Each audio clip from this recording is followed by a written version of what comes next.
All right, hey guys, we got another viewer submission for you tonight. So we've got the Defense Mechanisms belt.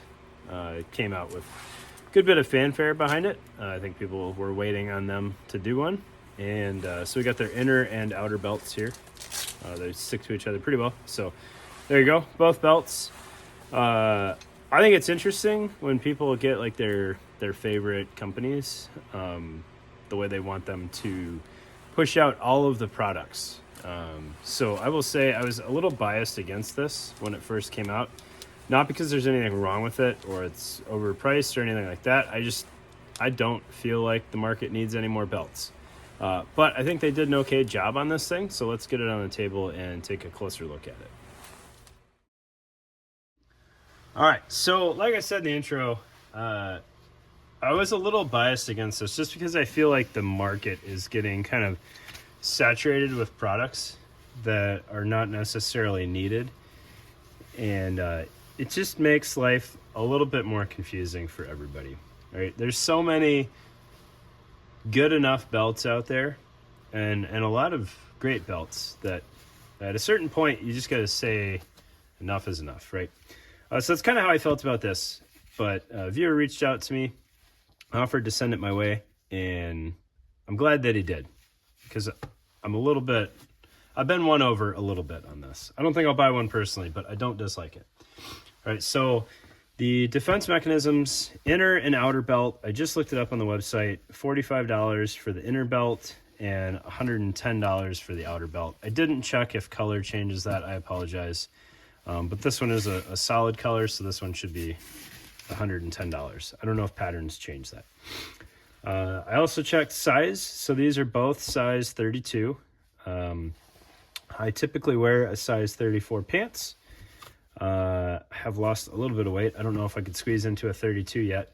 But these fit me just fine, which makes sense. According to the website, it says if you're in doubt, go a size down.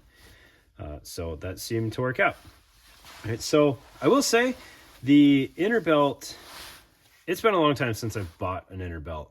I just have enough kicking around that I don't really worry about that anymore. So I don't know if $45 is normal or not for an inner belt. But this is an interesting inner belt.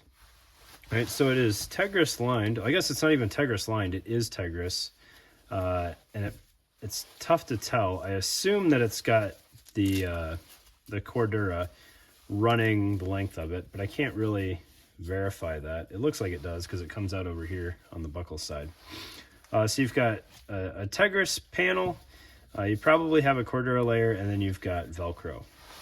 So it's 3 layers of stuff going on throughout the belt, and then once you get up front, you've got another 2 layers of Cordura and Velcro there. And gosh, I think that's 2 layers of Cordura there. I don't know if you can see that. So that's kind of interesting. It is a little bulky for an inner belt, at least with respect to layers go. The Tegris keeps it fairly minimal, but you can see that's a hardy inner belt. Now, what's interesting about it is you can see like this moves around pretty well, but it does not collapse hardly at all. I think if you were trying to and you kind of kinked it, you can get it to fold over a little bit. And I don't want to mess this guy's belt up and crease it or anything, but you can do that if you're really trying. But it should support a holster pretty well. So for the dudes out there that like having their sidearm on their inner belt and then throwing their battle belt on top of that, I don't think this is a bad option. I don't think it's so bulky that it's going to be uncomfortable or cause heat issues or anything like that, but it may be noticeable. And there's a chance if you get bulky enough that you start seeing, potentially belt, having to adjust the tension on your belt if you're using it with a belt you've already had in the past, right? That said, if we take all the slack out to the point where we're just left with the Tegris reinforcement, that's no longer a size 32 belt.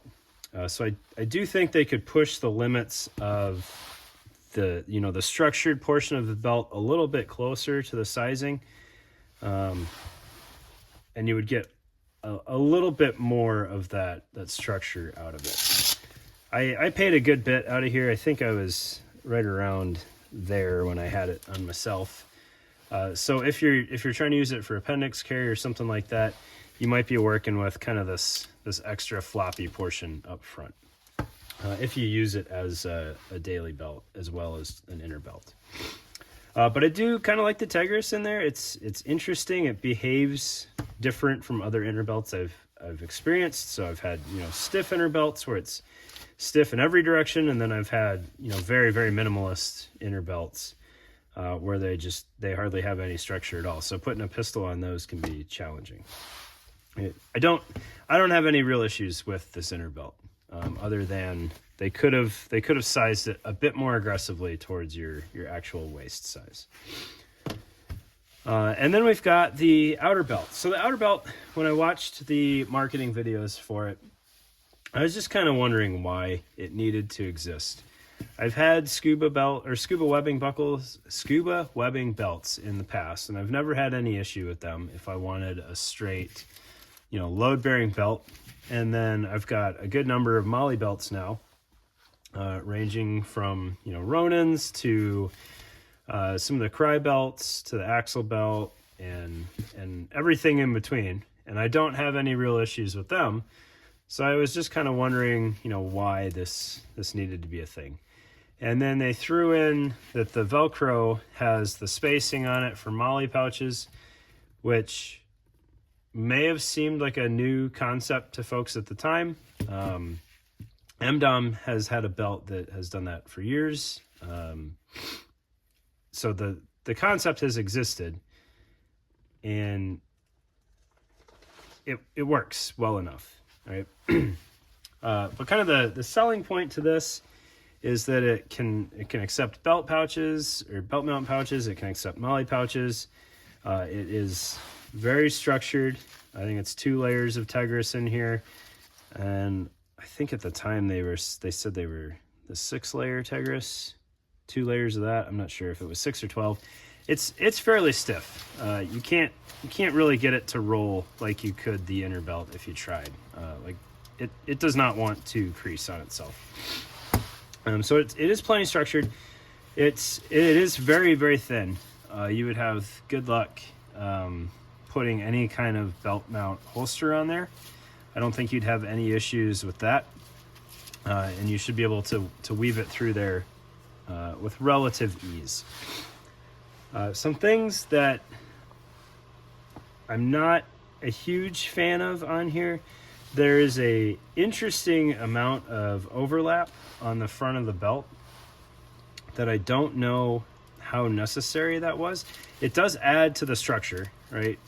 Because you got kind of that SPC overlap going on there.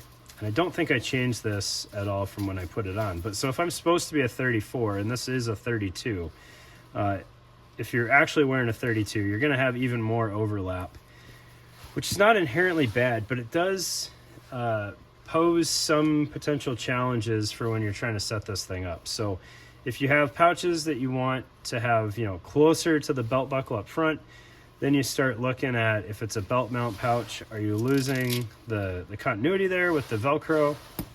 How many layers of things do you have going on between the belt mount and both layers of the belt here with the webbing and everything? You've got your tail to contend with over here for taking out the slack on that Cobra buckle. So it makes the front of the belt a little bit busier than it perhaps needs to be. Some other observations on here. They say it's a 2-inch belt, which plays well with Molly spacing, which on paper it should, right? Molly's or PAL's is 1 inch per. So I wanted to throw a couple of pouches on here just to kind of see if that was the case. And it does, but I wanted to keep both of these on here because they both bring up a couple of considerations. So the 2-inch works out well on this pouch. I was concerned that, if your spacing is exactly 2 inches and your belt is exactly 2 inches, are we going to be sitting right on the top of this webbing and make threading a hassle? And it doesn't appear that that's the case. If you had malice clips, you might have a little bit of a struggle getting that back around that corner. Not a huge deal. But what you do run into issues with when you're using MOLLE pouches, and I actually wanted to make a video on this idea separate from this, so that'll come out soon.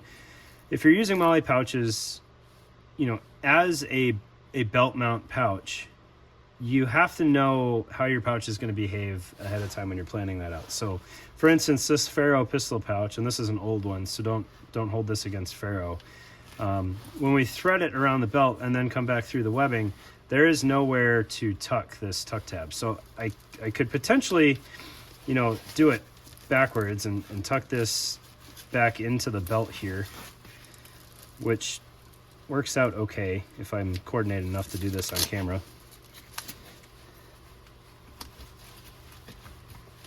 You know, that's not awful for a solution on that one with the tuck tab. This old school MOLLE pouch here, this one will work out all right.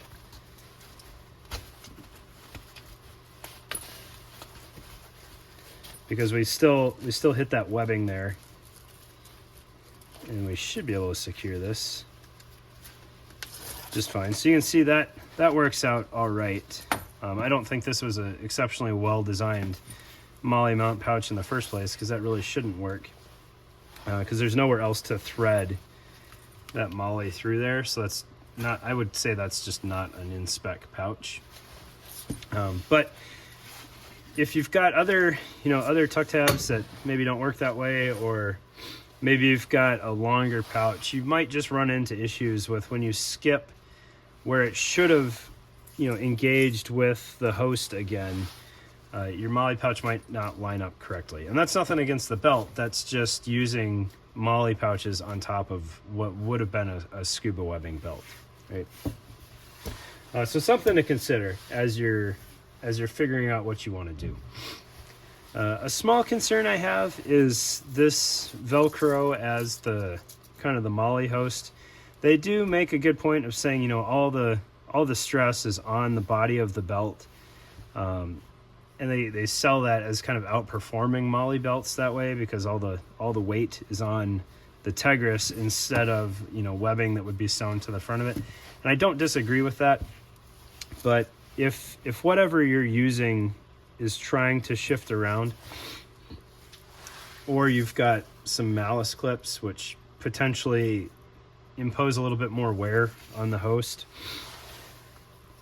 you're really only retaining these things with the, at least side to side, with the Velcro and then that line of stitching. So you may, as you use this, and it would probably take a very long time, see some issues with this Velcro potentially tearing or wearing out or putting stress on that stitching.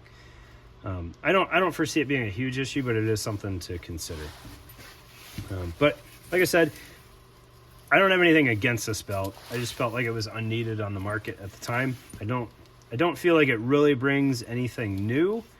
It definitely has the potential to outperform old school webbing belts. It is thinner.